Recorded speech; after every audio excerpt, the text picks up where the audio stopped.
Hi friends, ಹೇಗಿದ್ದೀರಾ ಎಲ್ಲ? ಚೆನ್ನಾಗಿದ್ದೀರಾ ಅಂತ ಅಂದ್ಕೊಳ್ತೀನಿ. ವರ್ಣಿಕಾ ಅಡುಗೆ ಮನೆಗೆ ಸ್ವಾಗತ.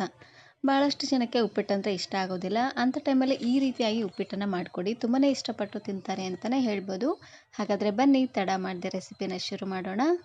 ವಿಡಿಯೋ ನೋಡೋದಕ್ಕೂ ಮೊದಲು ನೀವಿನ್ನೂ ನನ್ನ ಚಾನಲನ್ನು ಸಬ್ಸ್ಕ್ರೈಬ್ ಮಾಡದೆ ನೋಡ್ತಾ ಇದ್ದರೆ ಪ್ಲೀಸ್ ಸಬ್ಸ್ಕ್ರೈಬ್ ಮಾಡ್ಕೊಳ್ಳಿ. ಹಾಗೆಯೇ ಪಕ್ಕದಲ್ಲಿ ಬರುವಂತಹ ಬೆಲ್ ಐಕನನ್ನು ಕ್ಲಿಕ್ ಮಾಡಿ.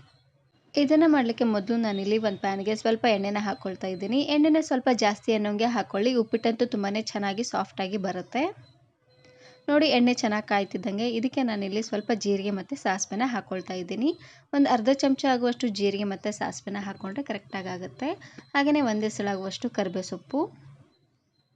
ಇದಕ್ಕೆ ಹಾಕ್ಕೊಳ್ಳಿಕ್ಕೆ ಅಂತ ನಾನಿಲ್ಲಿ ಸಣ್ಣದಾಗಿ ಕಟ್ ಮಾಡಿರುವಂತಹ ಈರುಳ್ಳಿ, ಕ್ಯಾರೆಟು, ಬೀನ್ಸು ಹಾಗೆಯೇ ಹಸಿರು ಮೆಣಸಿನಕಾಯಿನ ಹಾಕ್ಕೊಳ್ತಾ ಇದ್ದೀನಿ.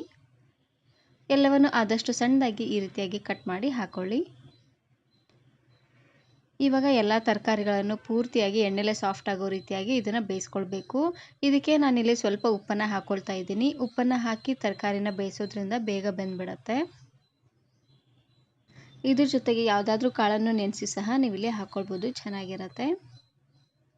ಇವಾಗ ಉರಿನ ಪೂರ್ತಿಯಾಗಿ ಲೋ ಫ್ಲೇಮ್ನಲ್ಲೇ ಇಟ್ಟು 2ರಿಂದ 3 ನಿಮಿಷವರೆಗೂ ಚೆನ್ನಾಗಿ ಇದೇ ರೀತಿಯಾಗಿ ಆವಾಗವಾಗ ಕೈ ಆಡ್ತಾನೆ ಇದನ್ನು ಬೇಯಿಸ್ಕೊಳ್ಬೇಕು. ಈ ರೀತಿಯಾಗಿ ಮಾಡೋದ್ರಿಂದ ಎಲ್ಲ ತರಕಾರಿನೂ ಚೆನ್ನಾಗಿ ಬೇಯುತ್ತೆ. ಇವಾಗ ನೋಡ್ತಾ ಇರ್ಬೋದು, ತರಕಾರಿ ಎಲ್ಲ ಚೆನ್ನಾಗಿ ಸಾಫ್ಟಾಗಿ ಬೆಂದಿದೆ. ಇದಕ್ಕೆ ನಾನಿಲ್ಲಿ ನೀರನ್ನು ಹಾಕ್ಕೊಳ್ತಾ ಇದ್ದೀನಿ. ನಾನಿಲ್ಲಿ 1 ಕಪ್ ರವಕ್ಕೆ 2-1/4 ಕಪ್ ಆಗುವಷ್ಟು ನೀರನ್ನು ಹಾಕ್ಕೊಳ್ತಾ ಇದ್ದೀನಿ.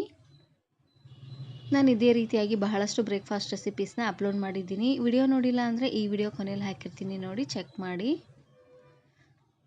ಕರೆಕ್ಟಾಗಿ 1 ಕಪ್ ರವೆ ತೊಗೊಂಡ್ರೆ 2-1/4 ಕಪ್ ಆಗುವಷ್ಟು ನೀರನ್ನು ಹಾಕ್ಕೊಳ್ಳಿ, ಚೆನ್ನಾಗಿರುತ್ತೆ ಸಾಫ್ಟಾಗಿ.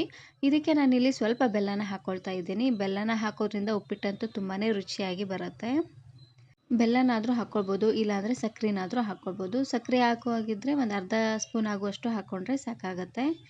ನೋಡಿ, ಬೆಲ್ಲನ ಹಾಕಿದ ಮೇಲೆ ಒಂದು ಸಾರ್ತಿ ಈ ರೀತಿಯಾಗಿ ಚೆನ್ನಾಗಿ ಇದನ್ನು ಮಿಕ್ಸ್ ಮಾಡ್ಕೊಂಡು ತಗೊಳ್ಳಿ. ಇದಕ್ಕೆ ನಾನಿಲ್ಲಿ ಸಣ್ಣದಾಗಿ ಕಟ್ ಮಾಡಿರುವಂತಹ ಕೊತ್ತಂಬರಿ ಸೊಪ್ಪನ್ನು ಹಾಕ್ಕೊಳ್ತಾ ಇದ್ದೀನಿ. ಹಾಗೆಯೇ ಲಾಸ್ಟಲ್ಲಿ ಅರ್ಧ ಹೋಳು ನಿಂಬೆ ಹಣ್ಣಿನ ರಸನ ಹಾಕ್ಕೊಳ್ತಾ ಇದ್ದೀನಿ. ಪೂರ್ತಿ ಅರ್ಧ ಹೋಳಾಗುವಷ್ಟು ಹಾಕ್ಕೊಳ್ಳಿ, ಸ್ವಲ್ಪ ಹುಳಿ ಹುಳಿಯಾಗಿ ಚೆನ್ನಾಗಿರುತ್ತೆ. ಇವಾಗ ಮೇಲ್ಗಡೆ ಮುಚ್ಚಳನ ಮುಚ್ಚಿ ಉರಿನ ಪೂರ್ತಿಯಾಗಿ ಮೀಡಿಯಂ ಫ್ಲೇಮ್ನಲ್ಲೇ ಇಟ್ಟು ಚೆನ್ನಾಗಿದು ಕುದಿ ಬರಬೇಕು. ನೋಡಿ, ಅಲ್ಲಿವರೆಗೂ ಇದನ್ನು ಹಾಗೆ ಬಿಟ್ಬಿಡಬೇಕು. ಇವಾಗ ನೋಡ್ತಾ ಇರ್ಬೋದು, ಚೆನ್ನಾಗಿ ಕುದಿ ಬರ್ತಾ ಇದೆ.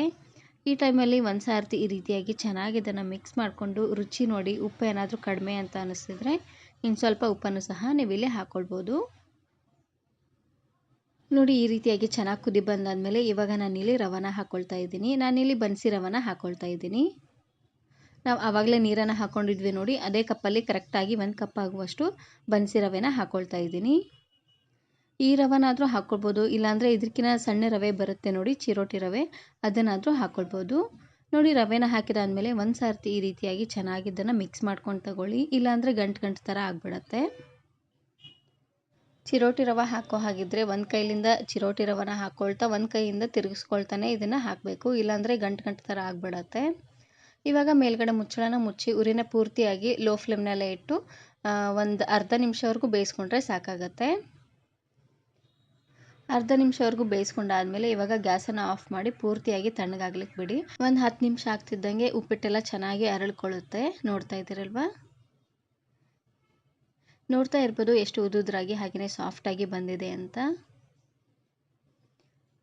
ರವೆನ ಹುರಿದು ಮಾಡಿದ್ರೆ ಅದೊಂಥರ ಟೇಸ್ಟ್ ಬೇರೆಯೇ ಇರುತ್ತೆ. ಹಾಗೆ ಡೈರೆಕ್ಟಾಗಿ ರವೆನ ಹಾಕಿ ಮಾಡಿದ್ರೆ ಇದೇ ಒಂಥರ ಟೇಸ್ಟ್ ಚೆನ್ನಾಗಿರುತ್ತೆ. ಒಂದು ಸಾರ್ತಿ ಈ ರೀತಿಯಾಗಿ ಮಾಡಿ, ರುಚಿ ಅಂತೂ ತುಂಬಾ ಚೆನ್ನಾಗಿರುತ್ತೆ. ಇದನ್ನು ನೀವು ಬೆಳಗಿನ ತಿಂಡಿಗಾದರೂ ಮಾಡ್ಕೊಳ್ಬೋದು, ಇಲ್ಲಾಂದರೆ ಸಾಯಂಕಾಲ ಟೀ ಜೊತೆಗೆ ಏನಾದರೂ ತಿನ್ನಬೇಕು ಅಂತ ಅನಿಸಿದಾಗ ಸ್ವಲ್ಪ ಈ ರೀತಿಯಾಗಿ ಉಪ್ಪಿಟ್ಟನ್ನು ಮಾಡಿಕೊಂಡು ಆಮೇಲೆ ಟೀ ಕುಡೀರಿ, ತುಂಬಾ ರುಚಿಯಾಗಿರುತ್ತೆ. ಈ ವಿಡಿಯೋ ಇಷ್ಟ ಆದರೆ ಈಗಲೇ ಒಂದು ಲೈಕ್ ಬಟನನ್ನು ಕ್ಲಿಕ್ ಮಾಡಿ ಫ್ರೆಂಡ್ಸ್ ಆ್ಯಂಡ್ ಫ್ಯಾಮಿಲಿ ಜೊತೆಗೆ ಶೇರ್ ಮಾಡಿ. Thank you. Thanks for watching.